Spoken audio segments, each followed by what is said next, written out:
the network for the AV industry.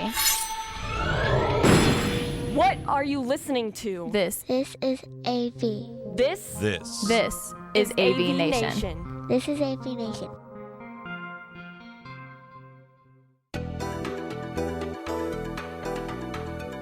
Greetings and welcome to this episode of AVNation TV's Connected. I'm your host, David Danto, and we have an interesting show here today because I'm going to take all of my guests and ask them to pull out their crystal balls. It's always my favorite thing to talk about with everybody. We're sunsetting the pandemic. I don't want to say that it's over, but as we're recording this, I'm very happy with where things are in the U.S. I'm very happy. Things in other parts of the world are still not as far ahead, but we're kind of hoping they're going to get there at some point. And UC has been, I don't want to call it one of the heroes because there were so many real heroes in terms of first responders and healthcare providers and the amazing speed with which we had vaccines. There's all kinds of tremendous value in all this. But I would like to talk about how UC came through and allowed businesses to continue and to communicate and to stay in business as we were going. Now that we're going to kind of go back to offices, whatever offices will look like, or go back to a normal, what's the next normal going to look like for unified communications? It's really interesting. And I have a whole bunch of guests here that I would like to have introduce themselves, and we'll kind of go through it one at a time. David, why don't you start this time? Introduce yourself, tell everybody who you are and what you do. Sure. I am David Mario Smith from Info Analysis, and I cover, for the most part, digital workplace technologies. So looking at anything, communication, collaboration, how that influences or impacts business processes, whether that be sales, marketing, or what have you. Terrific. Thank you. Blair, you're next on my list. Why don't you introduce yourself? Sure. I'm Blair Pleasant, President and Principal Analyst of ComFusion. I'm an independent analyst and also co-founder of VC Strategies, and I cover unified communications, collaboration, contact center, everything that falls under the business communications realm. Terrific. Thanks for being here, Blair. Kevin, why don't you introduce yourself? You're new to our show this time. Tell everybody who you are and what you do. Well, thanks for having me, David. My name's Kevin Keeler, and I'm the co-founder of Enable UC. We help organizations get the most out of predominantly the Microsoft ecosystem, which means dealing a lot with Microsoft Teams, but also other pieces as they fit into that, and also help vendors navigate kind of the Microsoft ecosystem. Terrific. Thanks very much, Kevin. Tim, why don't you introduce yourself? Thank you, David. Yeah, my name's Tim Banting. I'm practice leader here at Omdia. We look at all the technologies that cover digital transformation, so enterprise mobility, unified communications and collaboration, customer engagement, customer journey. Terrific, Tim. And last but not least, Erwin Lazar, why don't you introduce yourself and tell everybody what you do over at Metrigy? Sure. Hi, I'm Erwin Lazar, President and Principal Analyst at Metrigy. We spend our time going out and gathering data from end user organizations and trying to understand where they're spending their money, what technologies they're focusing on, and what are the actions that correlate with the successful implementation. Okay, so the first question, I guess, is having survived this pandemic like we all did, having gotten through it and experiencing, blurred backgrounds and virtual backgrounds and group chat meetings and group text conversations, all the rest of it. How much of this stuff is going to stick around as we start to get into this new hybrid future? Who's got an opening thought on that? Anybody jump in? Just let me know. I can start. So I think as far as technology, video is obviously, here. I did my first telehealth call, and I did video with a retailer, with help desks, so there's no turning back. So I think right now it's going to be a matter of optimizing things and making video better. And I find it really interesting that even friends of mine who aren't tech savvy, they all know how to use virtual backgrounds and filters. And, it's just been, like with my book group and, different people using different video virtual backgrounds. So that's definitely going to be here to stay. What I think might not be and maybe needs a little finessing is the new thing that we're seeing with the overlay, or what people are calling immersive, where you might see, the speaker laid on top of the slides. Because I was on a couple of calls this week, and basically the speaker's head was blocking the slides. So it's a great concept, so that you don't have to, look back and forth between the slides and the presenter, but that's going to need some work. But the filters, the background, the virtual backgrounds are definitely here. Background noise reduction is definitely going to be around, and enhanced even more. In fact, this past week, so all the vendors have been talking about background noise reduction, but now what we're seeing is even the capability to get rid of background voices. So if you're, on a call, on a video, and then a couple people are talking behind you, the AI is going to know your voice from their voice, so it'll be able to block out those noises. So I think the background noise is just going to, reduction is just going to keep getting better and better. So the overlay stuff, maybe not so much, but certainly the virtual backgrounds and anything to reduce distraction is going to be around for a long time. Tim, you wanted to add to that? Sure. Yeah, virtual backgrounds, not everyone has the luxury of their own home office, so we've had to blur out, people working from their bedrooms or from wherever they have to work during this unfortunate circumstance. Background noise suppression, yeah. Fundamentally, video will stick around. It was interesting, pre-pandemic, very few people turned on video. They were sort of working away in the background, and it was just audio only. Video seems to be here to stay, which is great. One thing I have noticed, though, is we've got some very mature players in this market that realize they need to do some very basic changes to improve usability. Simple things like moving your own video feed to the top of the app to improve the interaction, so you're looking at eye level rather than looking down here. So there's some real fundamental stuff that is still yet to be fixed, and that varies by different client, different solution. I find it really annoying because there's no excuse for it. We shouldn't have to be faced with a global pandemic for some very, very basic stuff to be fixed. Thankfully, it's getting fixed. People, as they're being forced to use this, are making some fundamental changes. But all of this technology is great, but if it's not easy to use, then the ROI on which you made your buying decision will never get realized. People won't adopt it, and it will just fall flat on its face. So, yeah, some great new features, but let's fix some of the basic stuff as well. Yeah, adding to what Tim and Blair said, what I think we've been at a communications and collaboration buffet. So everybody's gone up, we've taken our first plate and we filled up stuff, we've tried things, we've tried video, a lot of people that hadn't tried it, and different modalities and different tools. And, really now I think we're going back up for the second time. And so we're going to just take the things that work for us and work for our organizations. And really, like, for example, on video, I think, so people filled their plate with video, and now many organizations are saying, okay, maybe we've overdone it a bit, right? So I think they're putting limits on video, the no video Fridays or different types of things. So what I like is I think we've all experienced a whole bunch of tools that maybe we wouldn't otherwise have been forced to try. And that's given us a taste for things. And we're starting to hopefully now optimize. Certainly, video is going to stay around. But, I also think that, well, Blair, I think it's great that your friend group or the people that you deal with understand blurred backgrounds and stuff. As because we're currently doing a survey around training and adoption, people have not received enough training on these tools. So I think there's fantastic new devices. Let's teach people how to use them a little bit more. So, go back to the buffet, but be smart about what you fill your plate with. That's a great point. So I agree with what you guys said, but I'll probably add one more thing too, which was what we're exposed to was the security issues that happened with video, right? And so obviously security was a primary concern pre-pandemic, but I think those issues were kind of exacerbated during the pandemic, when everyone was sort of homeschooling, working from home, and beyond the data security issues, kids were getting Zoom bombed, right? And it happened to my daughter while she was on a Zoom with her swim team. And once also with her school, and the swim team one was probably the most atrocious. I'm embarrassed to even explain what happened. I literally stuttered for 2 weeks about it, but but I think the issue was more so for players like Zoom learning that once you begin to get to this stuff at scale, security and performance is critical. So my work life consists of my regular work and homeschooling, which also means I was, IT as well. So security is huge.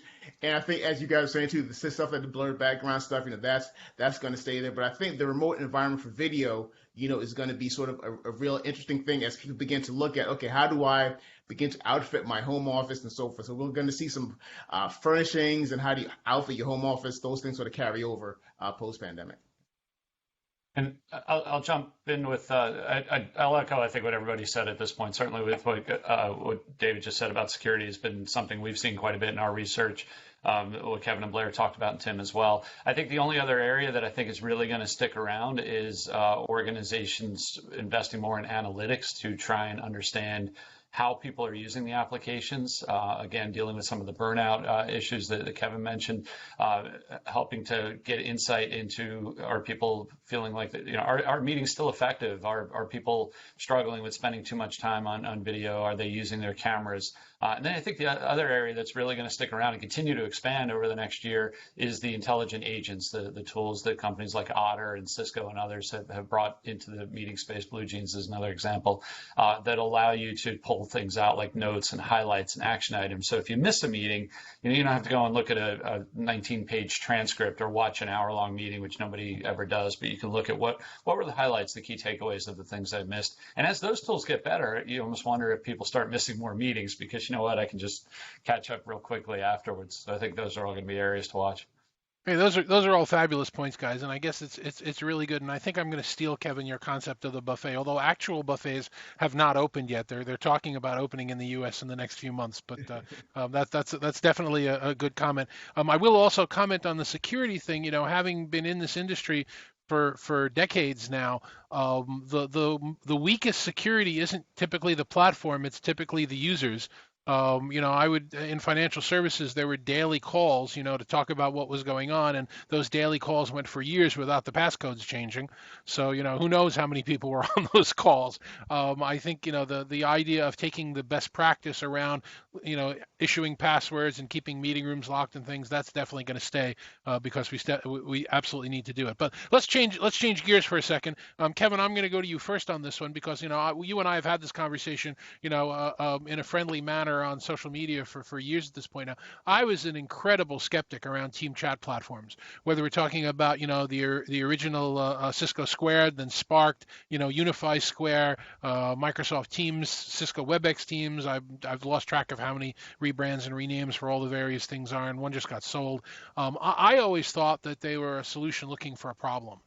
This idea that you'll cut down on your email because you'll be able to have these platforms working. And man, the pandemic was definitely the problem that it was seeking out. I don't think we could have survived without using these team chat platforms, either for sharing files or just for staying connected with colleagues in different cities and different areas. Kevin, do people continue to rely on these platforms as we, move forward and leave the pandemic, or do we start to back away from them and do more of this stuff in real life or on other platforms?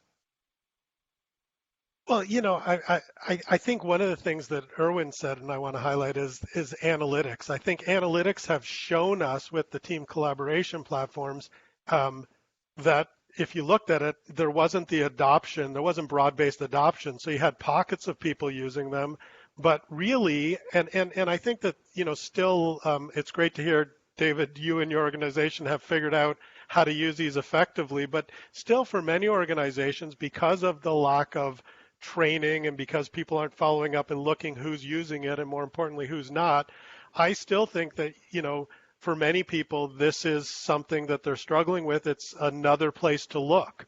And so I have to now look in my inbox to see, something. And then when I don't find it there, I got to know how to search the team collab platform that I have. And, and this is where then people say, well, we have a couple of team collab platforms. And I think that it's gotten better for some people because necessity is the mother of all invention and they had to figure it out, but I still think there's a lot of work to be done in using these platforms successfully. So if you're not training your people, for God's sake, start now. No, I totally agree. And I've always said that these platforms work better for smaller teams. So, if you have 3, 4, 5 people and then you post something in the room and flag everybody, they'll see it. I'm running a task force right now for something I'm doing at my organization where we have about 30 members, and I'm getting contributions on deadlines from like 6 of them. And that means that a large majority of them just see this as another burden as opposed to a way to work. So yeah, managing the workflows and teaching are very important. Blair, you had a point you wanted to go on that? Yeah, so I think, people were using team collaboration before the pandemic. I've been a big advocate of it, and I think it's been really, really useful. And I think it's going to, continue to be really important, and it's going to continue to grow. But, as Kevin said, because we are so focused on user adoption, that's really, really important because people just don't necessarily know how to use it to get the best out of it. But I think there's also another issue that's holding it back a little, and that's interoperability. Just 2 days ago, I was on a video call, with some of the people on this call, and it was basically a group of analysts from different firms, and we needed to collaborate together. So we all wanted to, figure out, okay, what team collaboration app should we use, and we couldn't agree on anything because we all use different ones. Oh and, my and God, they don't that's so work true. together. Yeah, it's like, should we use this one or that one's like, well, I don't use this one, and so we couldn't come up with anything. So what we settled on? Email. So it totally defeats the purpose. So interop is really the big issue. So these team collaboration suites are great, but there are issues that have to be overcome. We need one app that's going to make it easy for people to use the Team Collab app of their choice and still collaborate together. And I know there's a couple companies that do that, but there's still a lot more that really needs to make it better. The one other point I'll make is that it's supposed to be an email killer, but we still need email as a backup, especially for notification. Just yesterday or the same day, Erwin tried contacting me on one of the collaboration apps, and it wasn't open. I didn't have it turned on. So I didn't get his message, and I didn't even get a notification about it. With some, you get an email notification saying, you got a message. With this one, I didn't. So Erwin probably thought, I was blowing him off, which I'm sorry, Erwin, I wasn't. I just, didn't know about the notification. So, we still need a lot of work in these areas, but team collaboration, like video, I think is going to be here to stay for a long time. I agree completely. And in fact, when reaching out to you guys to plan this, let's see if I can figure this out for a second. So Blair, I reached out to you using Facebook Messenger because I know we're Facebook friends. Kevin, I think I don't know if I emailed you first or if I did a Twitter DM. Erwin, I know I just texted you. I think, Tim, you were probably Facebook Messenger as well. None of this makes my life easier, by the way. Now, I accept that as a tech head, as a geek, that I now have on any given day, at any given time, 12 platforms that I got to monitor because a colleague or a customer may reach out to me on any of them. But yeah, you're right. It's the least thing from unified. Tim, you had some points you wanted to make about that? Yeah, it's funny. The lowest common denominator is the phone and email. It's been around for decades. I think in perhaps 40, 50 years' time, when I'm in the ground, we will have sorted all of this out at some point in time. But yeah, I think team collaboration, people are relying on asynchronous modes of working across time zones. So we need to remember that.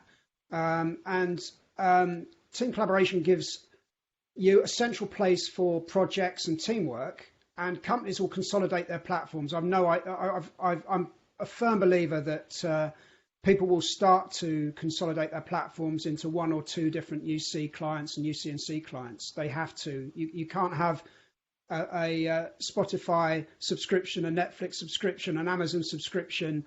Enterprises just aren't going to pay for that.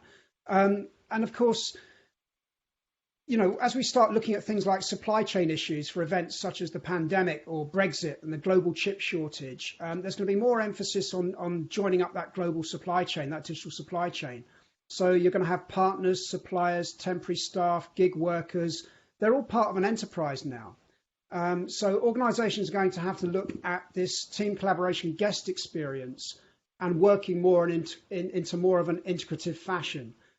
So companies like Walmart or great huge manufacturers or those sorts of places where they have to aggregate partners and suppliers and bring them all together, they're going to look to team collaboration to provide a lot of that as an interface. But the guest experience lets a lot of these solutions down at the moment.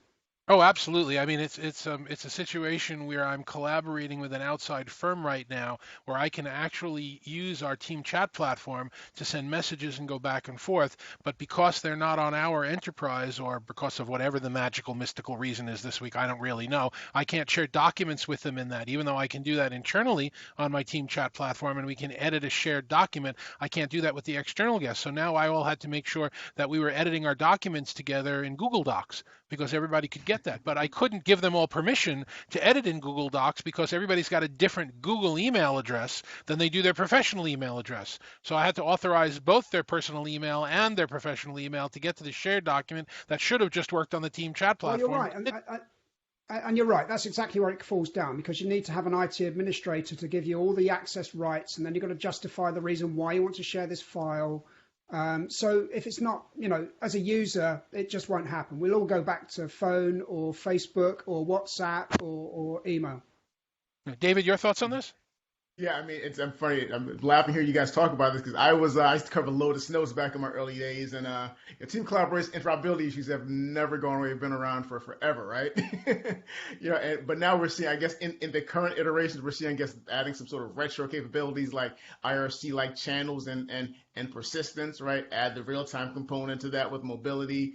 And so, but I think while it's been good for some departmental-based use cases and small teams, the adoption, like you're pointing out before, it never lived up, to the promise. I mean, so obviously, there were, the persistent and issues with interoperability, but I think the pandemic, what it did was it sort of played a big part in sort of pushing people towards using stuff out of necessity. We have to collaborate, so we have to use this thing.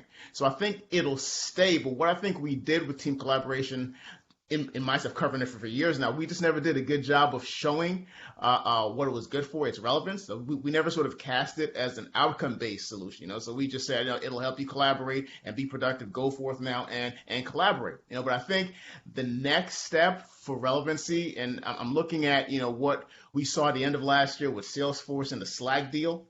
It's how do you sort of recast team collaboration? How do you sort of make it extend beyond the walls of the organization? So like you look with the Salesforce thing, with the Slack channels, that was sort of the idea, I think, behind that, right? The ability to sort of use it or use those channels to sort of close deals. So now it becomes this revenue generating thing, right? So I think it's going to be about how do you sort of take it out of just, collaborative, be productive. And so how do you actually make it impact a business process? And so that's how I think it'll sort of live on or evolve going forward.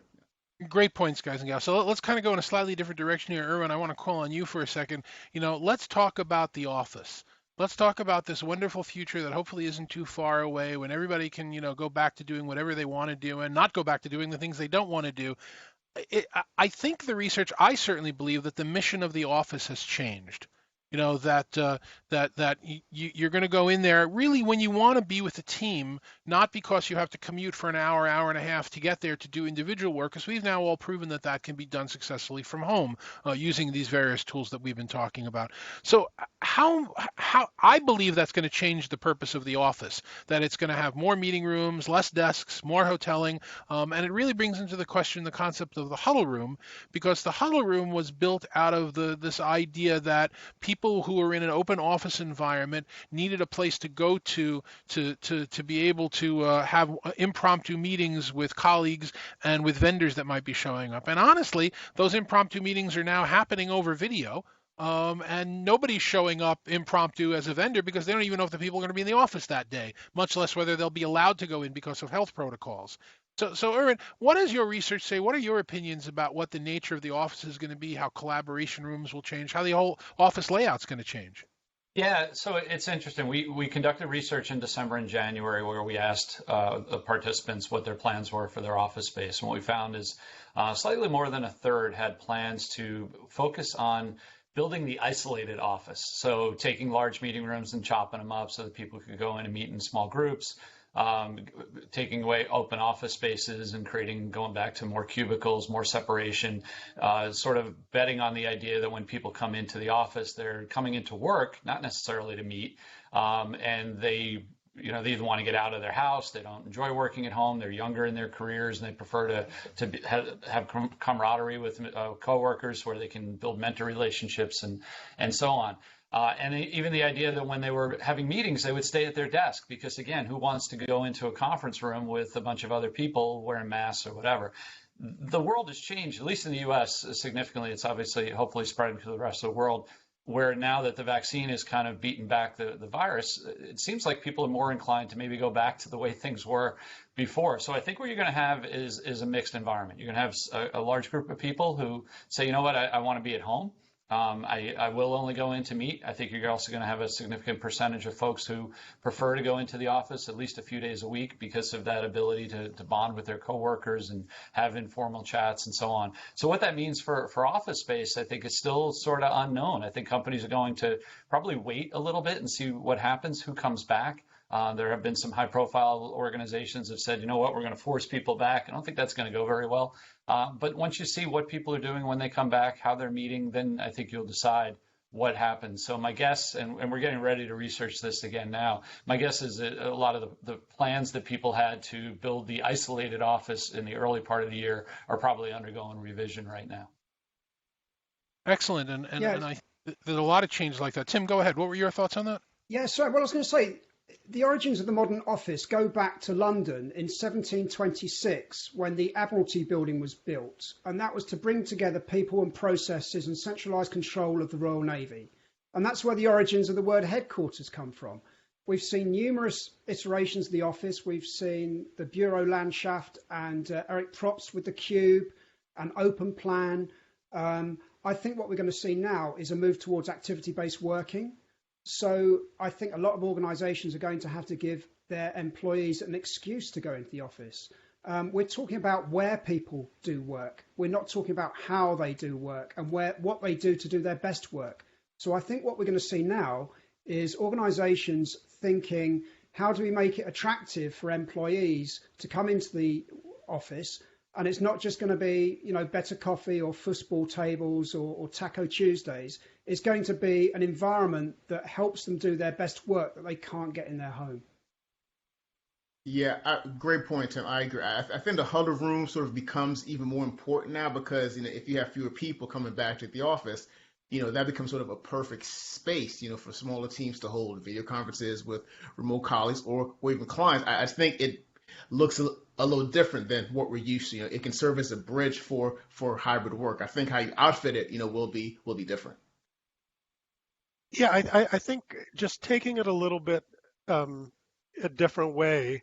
There's a gentleman, Thomas Paeo, who has a site, Uncharted Territories, and he's been writing all through COVID, the pandemic, and he did a really good analysis about kind of, what is the future of work and moving back. And I think the thing that he called out, and we haven't at least talked about here, is certainly when we work with organizations, there's a big split between people later in their careers, perhaps like all of us, and people earlier in their careers. So certainly people earlier, if you live in a metropolitan area, your condo, your apartment, much smaller, you may want to go to the office. You may need to go to the office just so you're not in a 600 square foot box.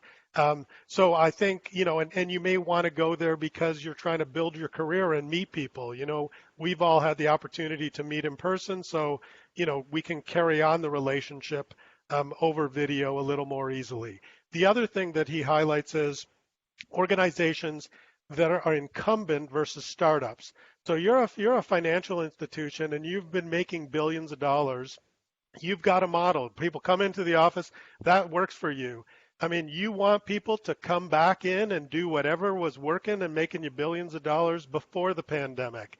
If you're a scrappy startup, the fact that people want to work from home and you can now compete better for the talent, you're going to be much more interested in fully remote people. And so I think there's been a lot of emphasis on hybrid work, but really there's going to be 10 or 20% of people that are never come into the office. There's going to be a bunch of people that come into the office for different reasons, either to leave their small condo or to socialize if they're later in their career. And then there's going to be a bit of, a bunch of people that maybe they don't like their spouse or their kids, so they want to work in the office full time.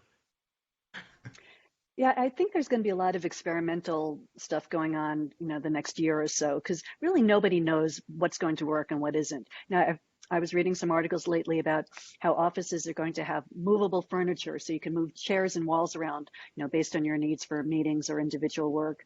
And I don't know if I really buy into that. Are people really going to just, move a wall to have a meeting, or, move a couch? But I think the idea is that, flexibility is going to be really, really important.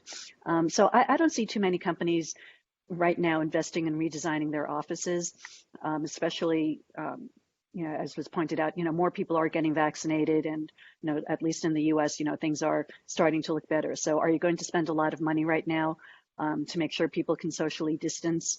And then, a year, it's not really going to be necessary. So that's kind of up in the air. I do think that the open office design is going to go away. To Kevin's point, a lot of this has to do with generational and age things.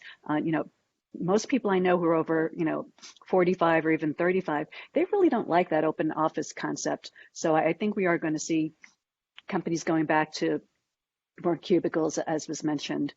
And as we said, when people do go into the office, it might be to collaborate with colleagues, so that collaboration space is going to be needed.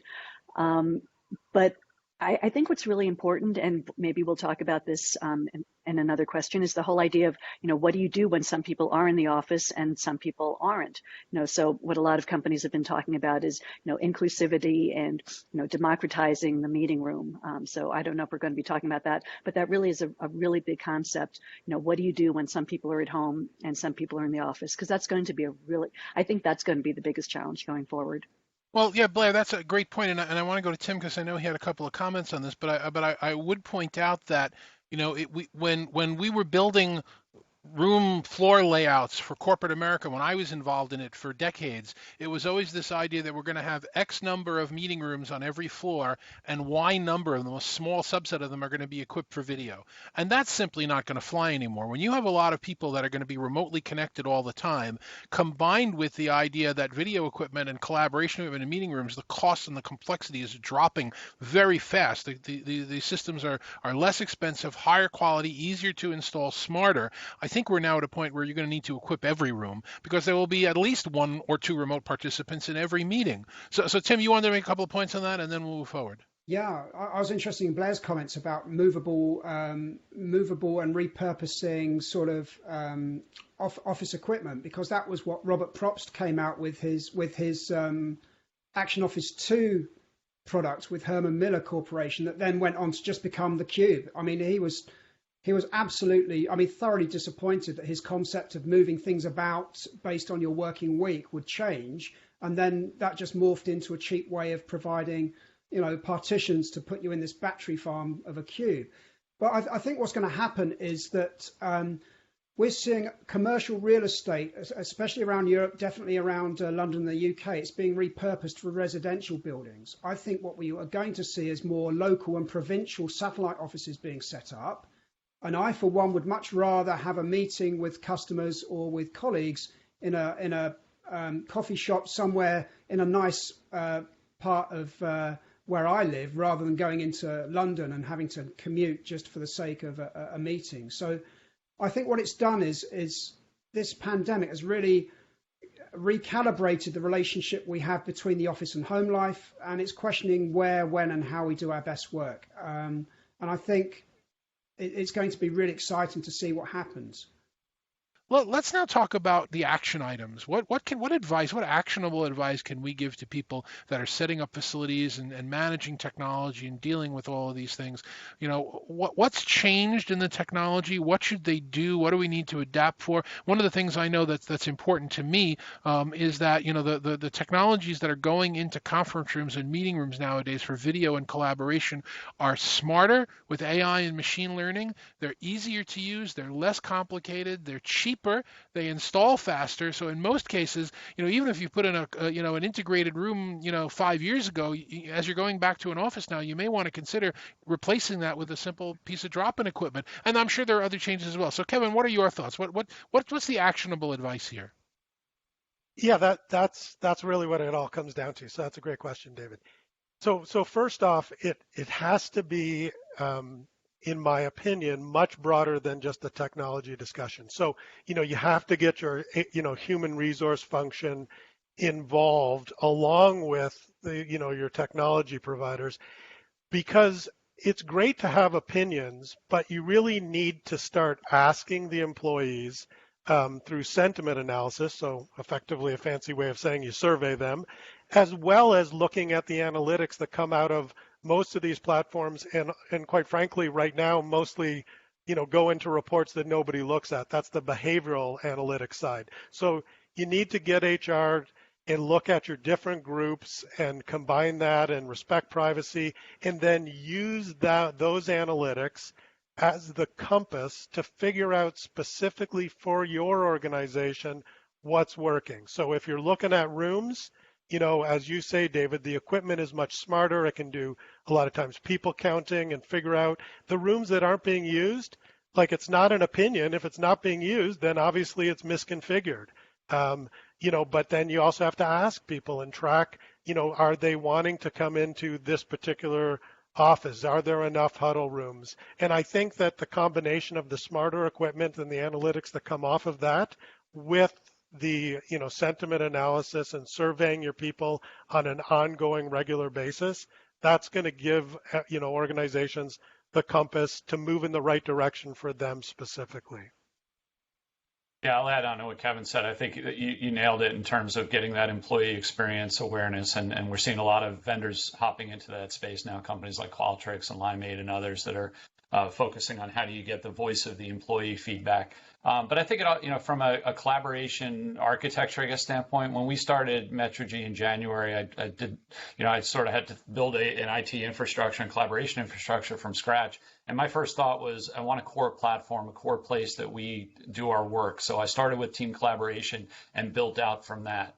And I think having work within context, a single place where I can go and find out what's going on with projects and get input from my project and workflow management apps, that I could launch meetings, that I could collaborate around files, that I could even bring external folks into for cross-company collaboration. That was our mantra that we looked at, and it's worked out fairly well, I think, so far. So start with that core team collaboration platform, and then build whatever integrations make sense into that to manage workflow. Yeah, great point. I think, for me, to add on to, I think as sort of everyone's been insinuating, there is definitely going to be more so of a quality of experience thing, more so than the technology going forward. So I think that experience piece is going to be critical. That's where then that ties into the whole HR thing and employee engagement, because what was good enough last year is not good enough, now, as we talk about remote work. So I definitely think it's going to be sort of a reimagining of the conference room experience and the actual overall environment. Yeah, and building, a big part of the user experience is actually knowing how the technology works and how to use it. So, I always focus on the user adoption part, because I think that's so much more important than the technology. If people don't know how to use the technology, or even why they're using it, they won't get the value out of it. And then companies aren't going to get their return on investment, and they're going to get all upset that they spent all this money and people aren't using it. So we know that people have been using video for, in their personal lives for the last 18 months, but that is different from what they're going to be using in the office. So, again, you can have the greatest technology, but if people don't know, how to use it properly, there are so many different features and capabilities in these technologies. So people end up just using, one or two that they're really comfortable with, and then they don't understand or know about all these other great technologies. They don't know necessarily how to send a conference, transfer something over to their mobile. So if they're if they have to leave in the middle of a video conference, so how to make something go from their computer to their mobile. You can do it, but people don't necessarily know how. So I think that whole training and adoption part is, as I said, it's more important than the technology itself. Oh, I agree. And the idea of putting tools out there that people will actually use and providing the training is critical. But we're also at a point where the fact that you have to be trained on a tool means it's probably the wrong tool. And I'm not minimizing the adoption plans, because I think, that's critical in terms of getting people to use and understand what's going on. But think about it, if you guys close your eyes for a second and think about the conference rooms that you walked into 10 years ago. and you needed to do a call. Well, first you have to find where the user control is, and you have to turn that on. And Lord knows, as a consultant, I called so many companies and connected to calls with pictures of people's knees and a camera aiming at the wall. Then I have to ask them, well, do you have a remote control in the room to aim the camera, or is there some touch panel that some artist thought that they programmed, or so there's that issue. There's a noise issue. The systems that are coming out on the market nowadays don't need to give you that level of training as part of your adoption protocol, because when you turn them on, they say, oh, that's the person talking, I'll make a shot of them. Or there are two people talking, let's do a split screen, and let's get an image gallery going of all the people that are having a conversation at any given time. So the technology themselves are starting to become smarter and easier. They know the difference, as you had pointed out earlier, between the person talking and somebody that's outside the room. That shouldn't be conveyed in there. So you don't have to hit mute when somebody's typing or crinkling a paper or chewing. They're getting to the point where they're going to be smart meeting assistants. And I guess the question that I'm really asking right now is, how much training should we have to provide in an office layout versus how much should the technology itself be smart enough to be providing that equal experience regardless of people are? Anybody have any comments on that? Just jump in. I don't think we ever get away from the card in the meeting room that tells you how to start the meeting, or at least tells you can speak to the conference system, or again, ideally you'd walk into a meeting room and you'd have a tablet or some device sitting there or a touch screen that would say, press me to start your 2:00 meeting. But again, I think that there's only so much level of intuitiveness. And I think a big problem the companies are really facing now is the rapid rollout of features. We saw Cisco's hybrid work event yesterday where they touted, hey, we've added 800 features in the last, I think, year to WebEx. This is a challenge for companies that many of whom we're operating in a mode where we did, twice a year software upgrades, and we could announce the features and test them and have a training plan and so on. So I think it's always going to be a continual struggle as new features come out to avoid people feeling overwhelmed and helping them understand how to use them. Yeah, I just want to emphasize that, because while in the perfect, world, you shouldn't need training and the technology should be so smart, I think with this feature overload, like as Erwin, as you said, features are coming out so fast. Every time I check, even the tools that I'm familiar with, they move things around and tweak them, and they're making them easier. Well, it's not easier when you move the buttons, right? And the thing is, and I dipped into this ongoing survey that Blair and I are working on and looked at some of the preliminary data. And here's the thing. People don't ask end users if they've had enough training, but when you ask the end users, they say no, and they say, a huge majority say, if I had more training, I could be more productive. And I think, so organizations, spending $1 on training is going to get you some multiple of productivity. So just do some more training and, stop being the iPhone doesn't come without a manual, therefore nothing should have a manual. That's utopia, but we're not going to get there for a real long time. Yeah, Tim, you had a thought on that? Yeah, and it's one that I know that we all share is, you're on mute. Can you see my screen? Team collaboration, people not mentioning people, so you don't get notifications. It's infuriating to have all of this sort of stuff going on, and completely unnecessary. We should be working on that, as all of our vendors that we speak to should be working on those sorts of things. And Blair, you wanted to throw in a point there? Go ahead. Yeah, I was going to say the same thing about you're on mute. As much training as we get, we still, there's still always someone in any video call, even webinars, where someone's going to be on mute. So as intelligent as these systems are, there's still human error. There's still things that we need to do better. The systems can do better. After maybe 5 seconds, there'll be a notification that comes on some of the systems. Do you want to turn off mute right now because I see that you're talking? So there are ways of doing it, but a lot of improvement needs to be done, both in terms of the technology and in terms of the user actually doing things the right way.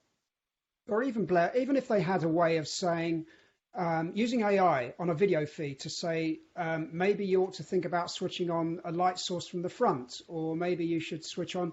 All of that technology is there to sort of to make sure that we're framed correctly, to make sure that we've got the right lighting, even to do basic sound checking. We could make this as part of the setup process so much smoother.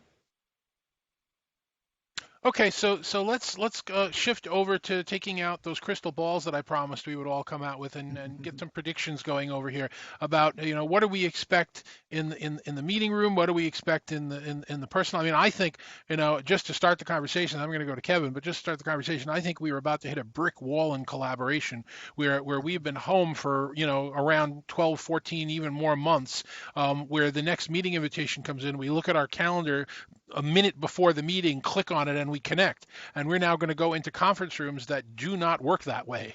We go into a conference room and it's like, well, where's the button? Where's the click? Where's the invitation? So I think that a lot of the vendors in the space, both the platforms and the manufacturers, are going to have to come up to speed on more of this interoperability in the rooms to be able to allow it. But, that's just my crystal ball. Kevin, what are your thoughts on this? We'll go around the loop here.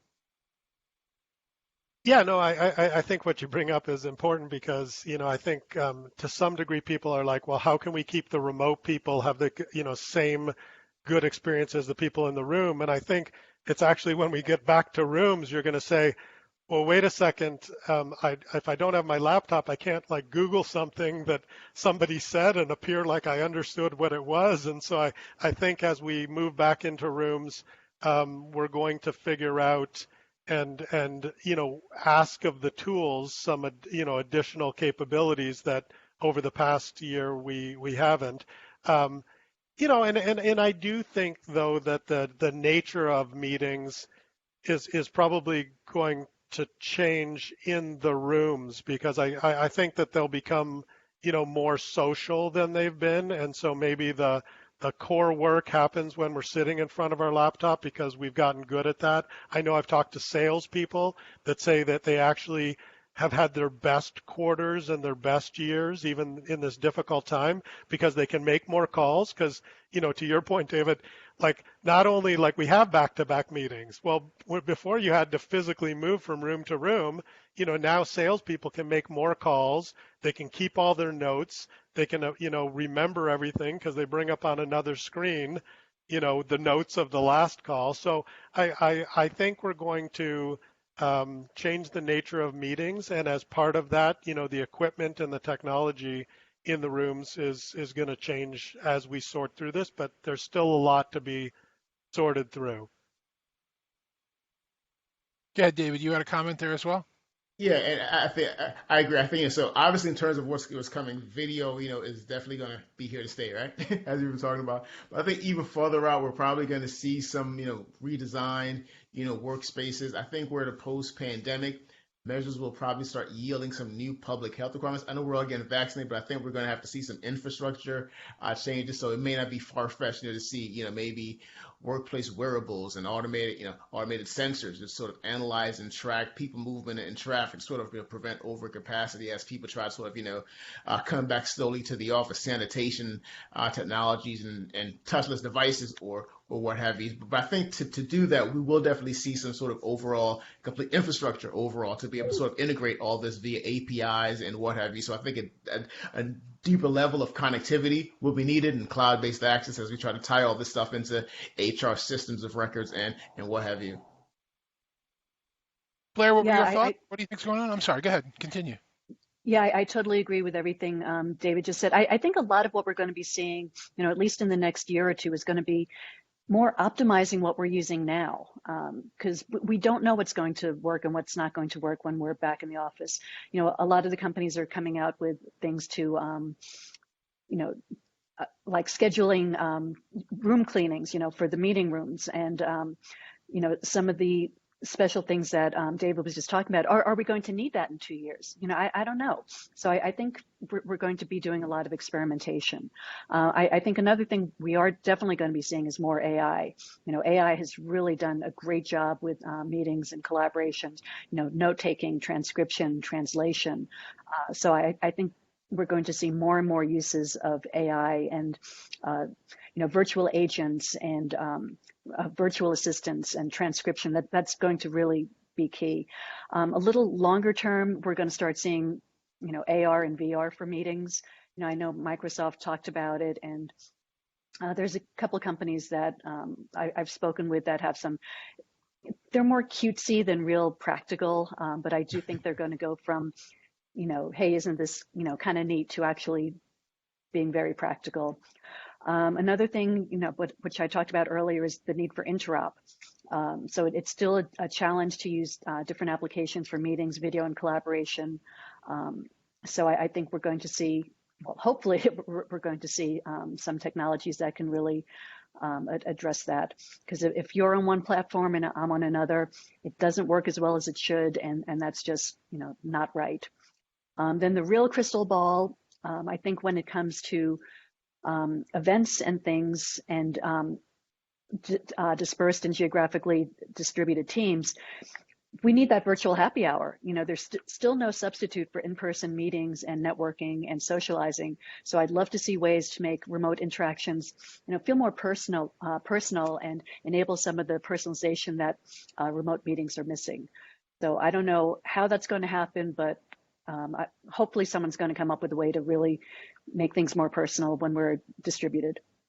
Blair, I agree with everything you said except for the AR and VR. I think that those are always going to continue to be niche devices that work very well in niche applications.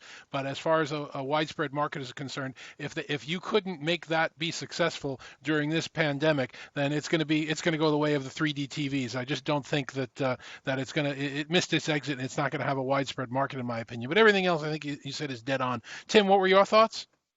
Yeah, I think we experimented and proved that remote working works. I think we're now going to experiment and come up with all sorts of new ideas for the office.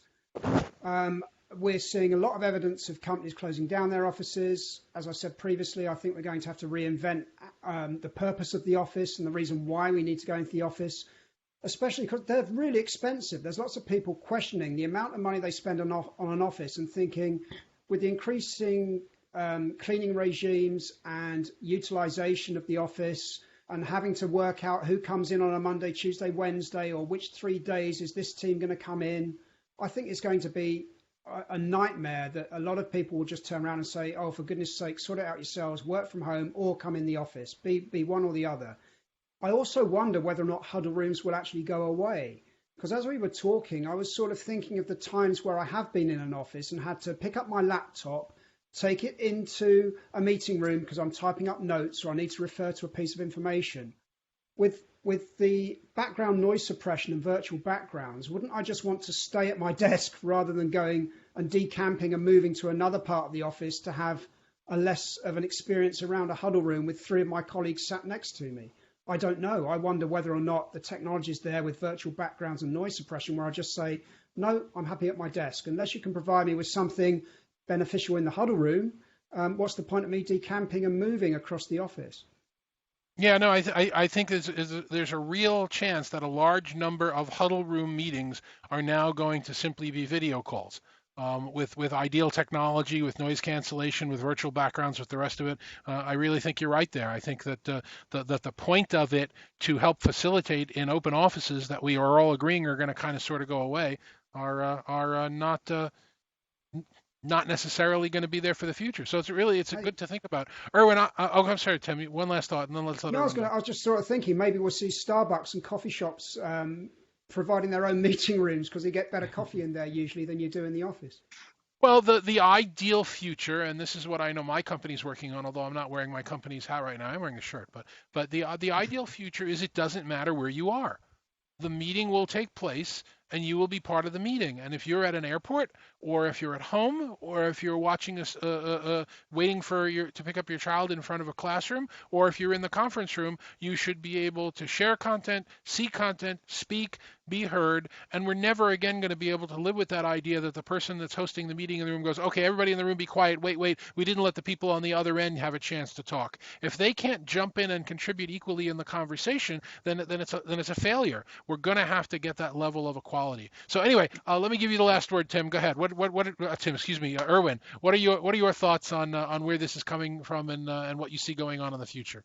Yeah, I mean, all great points made by everyone else. So let me just add a couple in. I think the biggest takeaway from the pandemic is video's here. We've been talking for decades that video is, the future of collaboration. I think we've all proven that not only is it does it work, but it's now necessary going forward. I don't expect we'll ever go back to the days of audio conferencing. I think we'll see meetings further integrated into workflows. So the meeting becomes part of a workflow.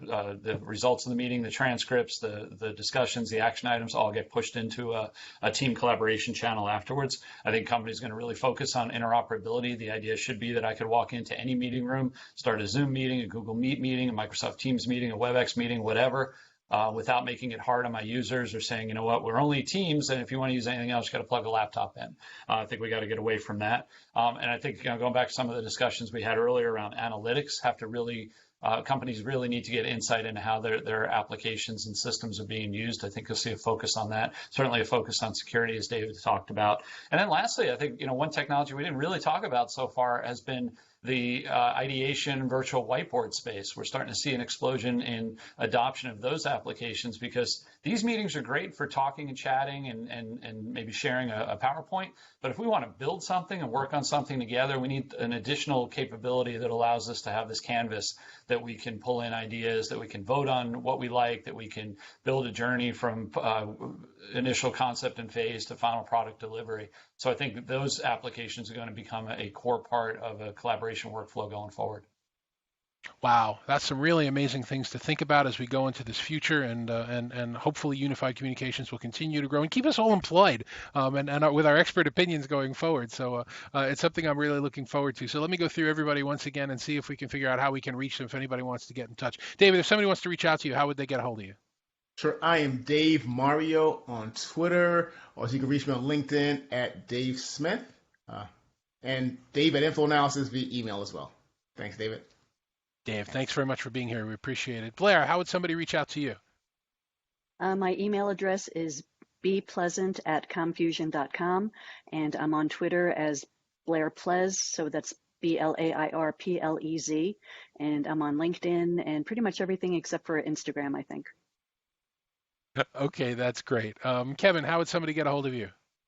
Yeah, so on Twitter, I'm at kkeeler. The last name is KIELLER, and I'm also kkeeler@enableuc.com is my email.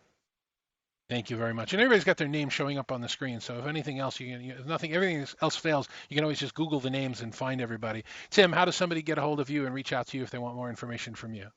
Sure, David. Probably best through Twitter, T Banting. Excellent. And Erwin, last but not least, how does somebody get a hold of you and the team at Metrigy? Yeah, easiest way is also on Twitter at IMLAZAR. Okay, great. Thanks very much. Listen, we really appreciate having you all on the show today, and hopefully we will be reaching out to you guys soon to follow up and find out if our ideas came true and if we're in a good place. So thanks very much for joining us. We'll see you on the next AVNation TV Connect.